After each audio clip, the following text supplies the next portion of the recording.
Setch, plenty of endeavour, plenty of fight, just a point to show for it. Yeah, I thought that was obviously probably not the most entertainment football-wise, but I thought that was a real good game of football. Like two teams. I think they're chasing the championship, and we're trying to salvage some pride from the season, get another run going. I genuinely believe we showed more fight than them today.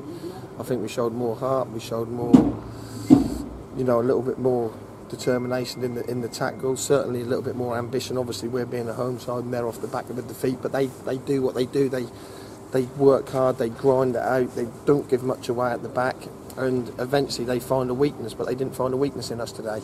The goalkeeper has not made one save all day. I think he's caught the ball about 5 times. Their keeper's made 2 or 3 saves. So a draw was a fair result, although I felt that we probably shaded the draw, if you know what I mean. If that was a points decision, I think you'd have given it to us. But a draw, I don't think either team probably done enough to win the game outright, but I think we won the points decision. The keeper, the skipper, obviously the busier of the two, and also a talking point towards the end. Was it handball? That's happened so quick, isn't it? I think Sean should probably go round him. He's in no man's land, isn't it? He's arguably the best goalkeeper in the league, but he does have a couple of moments per game where he does give you a chance. But his distribution and all round goalkeeping is very, very good. But I think it probably hit him square in the stomach, if I'm being honest. But that all happens so quick. But the one on Revan is a stonewall penalty. They're given 100 times out of 100. He's played an advantage, which was a good advantage. We've took advantage of the advantage, and then he's pulled back for the advantage. What sort of advantage is that? It's never been an advantage. So only the referee can come out and tell you what went through his mind there. But that's a game-changing decision, isn't it? Really, But like I just said to the players, we've got to get in this mix. We've got to get to February next year, because we're good at, we can compete with these teams. We've took probably 18, 19 points off the top 8 this year, but we've only took, I think, 9 or 10 off the bottom 8. That's where we're going wrong. We're failing to deal with the bottom sides, and we beat the top 5 all at home here last year. We've got to get ourselves in the mix where these games are meaningful. We're 5th, they're 3rd, and there's 800,000-900,000 people here, because that'll make a difference to everything. That'll make a difference to the finances. That'll make a difference to the players. That'll make a difference to me.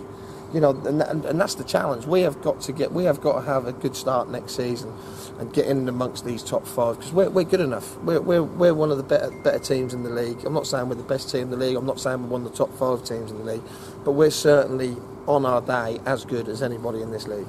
Coming into these 2 games, though, against Slough, against Leamington, I mean, you'd have probably been happy with 4 points, but you'd be disappointed you not got 6. 4 points and a clean sheet, most definitely. After the 6-1, they won again today, 6-1. Weymouth, good side, don't care what anyone say.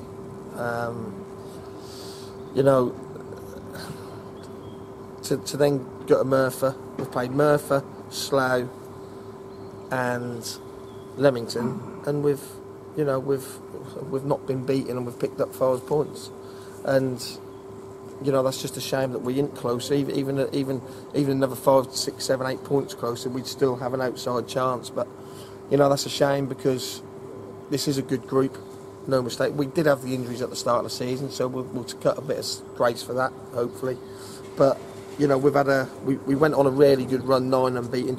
We've had 14 draws, haven't we? If you turn 4 of them into wins, which we should have done. We've had the chances, we've had the play, we've had the quality, and we've only shot ourselves in the foot. But I just said to the lads, we ain't going to play against a more physical team than this, and we've matched them in every department today. And we know we can go to Ketchenham and get a result. We know we can go to Weymouth and get a result, because we've done it this year. We now know we can get a result against Leamington. We know, so we know we can go to Chesham and win, the only team to win this year.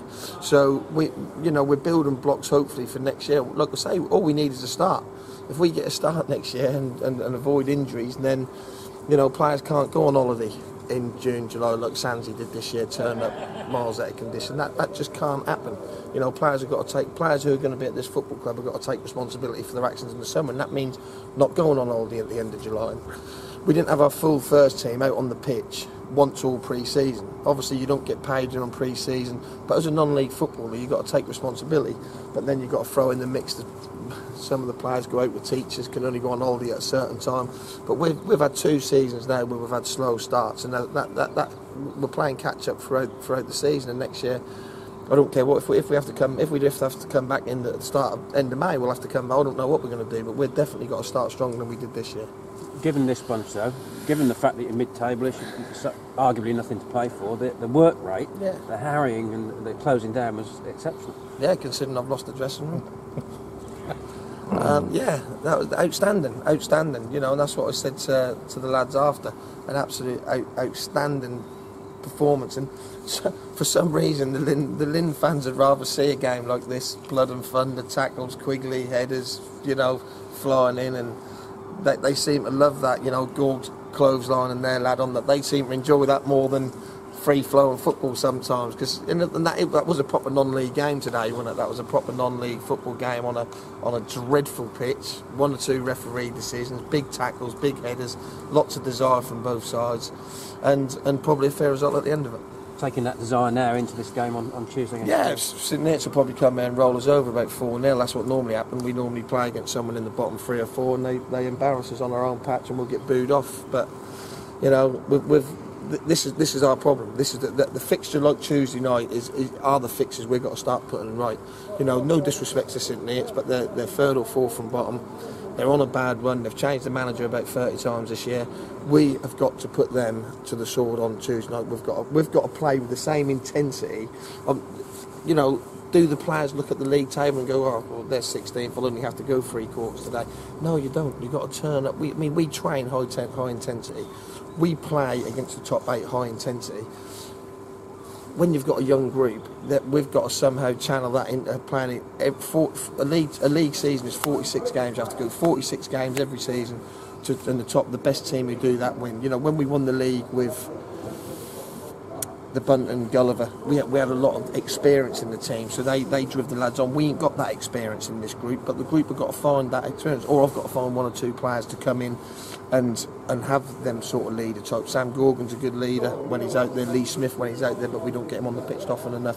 You know, we need 1 or 2 more of them types, the Gullers, the Bunts, to make sure the younger lads are switched on and people don't get a free ride. You know, we can only do so much as staff in the dressing room at half-time from the side of the pitch, but that's sometimes got to come on the grass from the experienced players and the younger players. So I think they're picking it up. It's only took them 32 games, but they finally picked it up. And you know, like I say, we've had 1 bad week. You know, 9 unbeaten, now 4 unbeaten, 13, 3, 6. We lost 3 games in 16.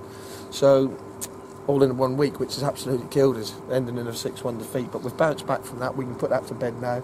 We've just had 4 points, and Merthyr 5 points from probably top 3 teams in the league. That's how it finished. We've Chippenham as well recently, and you know, Weymouth. You know, we've had some real tough fixtures, so we've got to take care of the fixtures that we've got coming up. You know, against the bottom side, we've got to take full advantage of them.